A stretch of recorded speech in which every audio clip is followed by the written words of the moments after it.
반갑습니다. 한의학과 역학이 만나는 곳 의역학 아카데미입니다. 이번 영상에서는 매화역수에서 사용하는 12지지의 음양과 자평 명리학에서 사용하는 12지지의 음양이 다르다는 점을 살펴보도록 하겠습니다. 먼저 매화역수와 자평 명리학의 지지 음양이 어떻게 다른지 다시 한번 보고 가시죠. 매화역수에서 사용하는 지지 음양은 60갑자를 만들 때의 지지 음양과 같아서 먼저 움직여 나온 것은 양, 그 다음에 움직인 것은 음으로 구분합니다. 그래서 지지의 음양은 이렇게 되죠. 그리고 자평 명리학에서는 지지의 음양이 이렇게 달라집니다. 자평 명리학에서는 지장간으로 지지의 음양을 구분하고 있기 때문에 이런 현상이 나타나게 되는 것인데요. 지장간 이론은 원률 분야에서부터 파생돼서 나온 것이므로 먼저 원률 분야에 대해서 살펴보도록 하겠습니다. 률은 법, 비율, 자리라는 뜻이고 분야는 범위, 부분이라는 뜻으로 원률 분야를 의역해보면 한 달 동안 오행 기운의 비율 또는 한 달 동안의 기운의 범위를 구분하는 법칙 등의 의미가 됩니다. 태음력에서는 1년을 12달로 나누고 12달의 이름을 12지지로 사용하고 있는데요. 하나라의 역사를 기술한 서경 하서편에는 인월을 정월로 삼는다라는 내용이 나옵니다. 현재에도 인월을 정월로 삼기 때문에 인월은 음력 1월이 되죠. 음력 2월은 묘월이 되고 마지막 해월은 음력 10월이 됩니다. 그리고 한 달은 30일씩 배정되어 있고요. 인월의 원률 분야로 예를 들어볼게요. 임목은 목의 기운인데 목 중에서도 양목의 기운을 갖고 있어요. 그런데 인월이라고 해도 30일 모두 양목의 기운을 갖고 있다는 의미는 아닙니다. 30일 중에서 인월의 처음 7일은 무토의 기운, 그 다음 7일은 병화의 기운, 그리고 나머지 16일이 간목의 기운이 됩니다. 월의 명칭을 12지지로 썼기 때문에 지지의 용어와 구분하기 위해서 천간을 사용해서 한 달 30일 동안의 기운의 흐름을 표시했는데요. 이렇게 한 달 30일 동안 오행의 기운이 변화하면서 흐르는 것을 날짜로 계산해서 구분한 것이 원률 분야예요. 오행도를 그려서 다시 설명해 보도록 할게요. 자월부터 천천히 다시 보시죠. 자월이 시작하는 처음 10일 동안은 임수의 기운이 흐르고 그 다음 20일은 계수의 기운이 흐릅니다. 천간의 음양으로 보면 임수는 양, 계수는 음이죠. 그래서 자월은 수 중에서도 음인 계수가 대표 성질이 됩니다. 자월 다음이 축월이에요. 축은 토의 기운이죠. 그런데 자월에서 축월로 넘어올 때 축월이 됐다고 해서 홀라당 수에서 토의 기운으로 바뀌는 것이 아니라 처음에는 자월의 마지막 기운 계수를 받아갑니다. 그래서 처음 9일 동안은 계수의 기운이 흐르고 그 다음 3일은 신금의 기운, 그리고 18일 동안 기토의 기운이 흐릅니다. 축월에는 음토인 기토의 기운이 가장 많이 지배를 하는 거죠. 축월 다음이 인월이에요. 축월 마지막 기운 기토의 음양이 바뀌면서 무토가 처음 7일을 흐릅니다.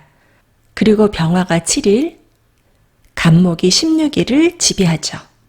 그런데 여기 보시면 축월에 난데없이 신금이 나타나고 인월에도 난데없이 병화의 기운이 나타나고 있죠. 왕상 휴수사 설명을 드리면서 봄인 인월 묘월에는 목의 기운은 왕하고 화의 기운은 상하고 토의 기운은 사하고 금의 기운은 수하고 수의 기운은 휴하다라고 설명드렸는데요. 그 얘기는 뭐냐면요. 인월의 인자가 목의 기운을 뜻하는 거니까 인월에는 목기만 있다라는 것이 아니고 목기가 가장 강하지만 다른 오행의 기운이 섞여 있다라는 거예요. 섞여 있는 오행의 기운을 왕상휴수사로 설명해 놓은 거죠. 그리고 원령 분야에서는 한 달 30일 동안에 오행 중에서 어느 기운이 가장 강한지, 그리고 오행의 기운이 자라나고 왕성해지고 쇠하는 과정을 설명해 주고 있어요. 인월의 병화가 7일 동안 흐른다는 것은 인월이 되면 화의 기운이 슬그머니 자라나기 시작한다는 거죠. 이것은 나중에 12운성 하면서 다시 설명할게요. 자, 계속해서 보시죠. 인월은 간목의 기운이 가장 많이 지배를 하니까 목 중에서도 양목의 기운이 가장 강한 달이 되고요. 묘월로 가게 되면 양목에서 음목으로 바뀌게 되는데, 묘월이 되자마자 홀라당 음목으로 바뀌는 것이 아니고 처음 10일 동안은 간목의 기운이 흐릅니다. 그리고 20일 동안은 을목이 지배를 하게 되죠. 진월입니다. 진월의 처음 9일 동안은 을목의 기운이 흐르고 그 다음 3일은 계수, 그 다음 18일은 무토의 기운이 흐릅니다. 4월이 되면 진월 마지막 기운 무토를 받아서 처음 7일 동안 무토의 기운이 흐르죠. 그 다음 7일은 경금, 그 다음 16일은 병화의 기운이 지배합니다. 병화는 화 중에서도 양이죠. 그래서 4월은 양화의 기운이 강한 달이 됩니다. 다음이 5월이에요. 4월에서 병화를 받아서 처음 10일 동안 병화의 기운이 흐르고 그 다음 9일은 기토, 그 다음 11일은 정화가 지배를 하는데 정화는 음이죠. 그래서 5월은 음화의 기운이 가장 강한 달이 됩니다. 미월은 5월 마지막 기운인 정화를 받아서 처음 9일 동안은 정화의 기운이 흐르고요. 그 다음 3일은 을목, 그 다음 18일은 기토의 기운이 흐릅니다. 기토는 음이죠. 그래서 미월은 음토의 기운이 가장 강한 달입니다.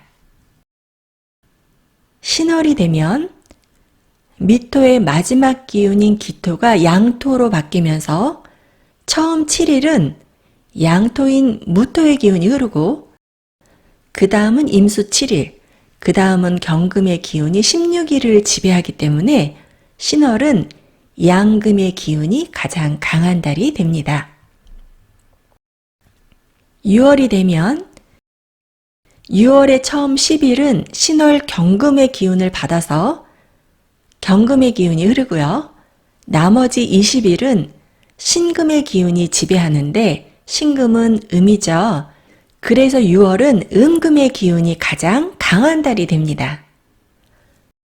술월을 보시면 술월의 처음 9일은 6월의 마지막 기운인 신금을 받아서 신금의 기운이 흐르고요. 그 다음 3일은 정화, 그 다음 18일은 무토의 기운이 지배하기 때문에 술월은 양토의 기운이 가장 강한 달이 됩니다. 해월에는 술월 무토의 기운을 받아서 처음 7일 동안은 무토가 흐르고요. 그 다음 7일은 간목이, 그 다음 16일은 임수가 지배를 하는데요. 임수는 양이라서 해월은 양수의 기운이 가장 강한 달이 됩니다. 그리고 다시 자월로 순환을 하죠. 자월로 가면 해월 임수를 받아서 자월의 처음 10일은 임수의 기운이 흐르고요. 나머지 20일은 계수의 기운이 지배하기 때문에 자월은 음수의 기운이 가장 강한 달이 되죠. 전체적으로 한번 다시 보세요. 자, 오, 묘, 유, 월에는 10일, 20일로 나누어져서 기운이 흐르는데 5월만 예외로 10일, 9일, 11일로 나눠져 있고요. 인신사의 월에는 7일, 7일, 16일로 나누어져서 기운이 흐르고 있는 것을 알 수가 있죠. 그리고 진술 충미월에는 9일, 3일, 18일로 나눠져서 기운이 흐르고 있다는 것을 알 수가 있습니다. 지금까지 설명드린 월요일 분야를 표로 그려보면 이렇게 됩니다. 그리고 지장간 설명으로 넘어가겠습니다.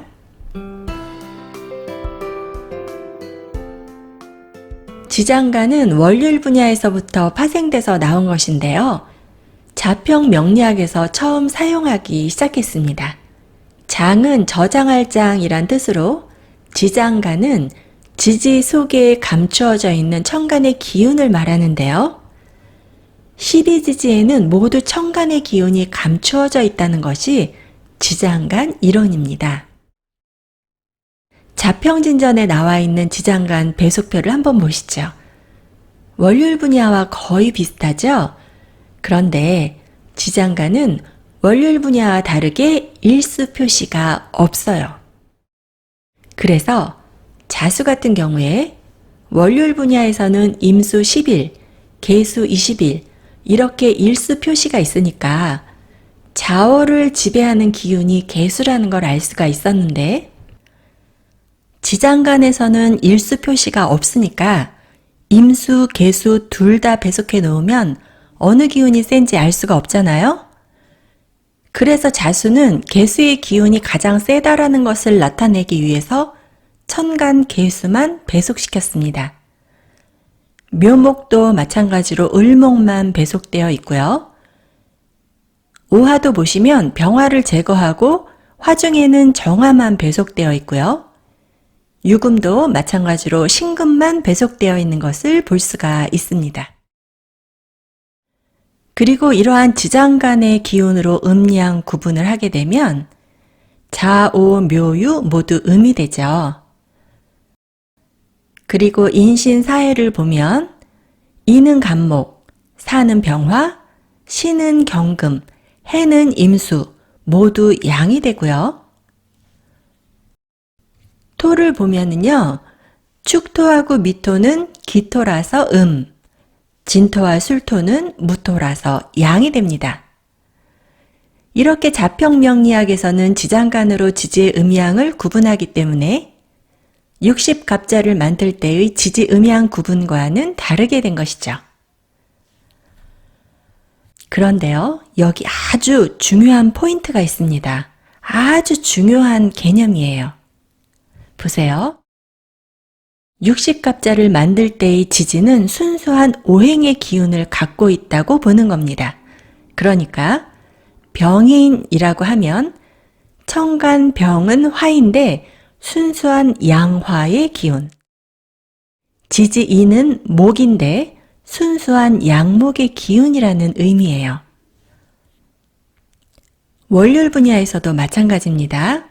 인월에는 순수한 무토의 기운이 7일 동안, 순수한 병화의 기운이 7일 동안, 순수한 간목의 기운이 16일 동안 흐르고 있는 겁니다. 그런데 자평명리학에서 지장간 이론을 도입하면서 지지의 기운이 순수하지 않고 천간의 여러 기운이 섞여 있다. 그러니까 인목은 무토, 병화, 간목이 섞여 있는 기운이다 라고 보는 겁니다. 이건 아주 중요한 차이점이에요. 왜냐하면 매화역수에서는 지장간 이론을 사용하지 않기 때문이에요. 그래서 이런 지지의 개념은 자평명리학을 공부하다가 매화역수를 공부하려는 분들이 가장 많이 헤매는 부분입니다. 이 두 차이점을 잘 기억해 두시기 바랍니다. 매화역수에서는 지장간 이론을 사용하지 않기 때문에 지지의 음양은 60갑자를 만들 때의 방법처럼 이렇게 사용하고 있고요. 매화역수에서의 지지는 오행이 섞여 있는 기운이 아니고 순수한 오행의 기운이라는 것, 아주 중요한 개념이니까 꼭 기억해 두시기 바랍니다.